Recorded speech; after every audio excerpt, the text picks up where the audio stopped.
নমস্কাৰ বন্ধু বান্ধৱীসকল, মোৰ অন্য এটা ভিডিঅ'লৈ স্বাগতম জনাইছোঁ সকলোকে। আৰু যিসকলে মোৰ ভিডিঅ' ৰেগুলাৰ চাই থাকে তেওঁলোকক এই ভিডিঅ'ৰ যোগেদিয়ে ধন্যবাদ জনাব লৈছোঁ, কাৰণ ইমানখিনি মৰম আগবঢ়ায় আপোনালোকে আৰু আপোনালোকৰ মন্তব্যবোৰ আগবঢ়াই থাকে। গতিকে বহুত বহুত ধন্যবাদ জনাইছোঁ। এনেকৈয়ে আগলৈকে মৰমবোৰ আগবঢ়াই থাকিব।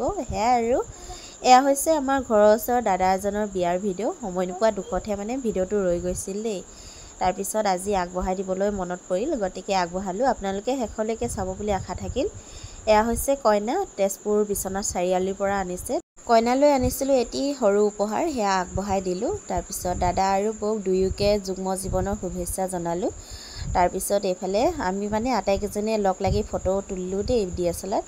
ফটোবোৰ পালে আগবঢ়াম বাৰু আপোনালোকলৈ। তাৰপিছত এয়া বিয়ালৈ আহিছোঁ যেতিয়া খোৱাটো মেইন। খাই মেলি এতিয়া বহি আছোঁ মুখত তামোল এখন ভৰাই। তাৰপিছত ঘৰলৈ যাম আৰু ঘৰলৈ যোৱাৰ আগত আমাৰ বোৱাৰীসকলে বা কি কৰি আছে। এইফালে দেখোন চবেই ব্যস্ত হৈ আছে, ৰিলছ বনাইছে, ফটো মাৰি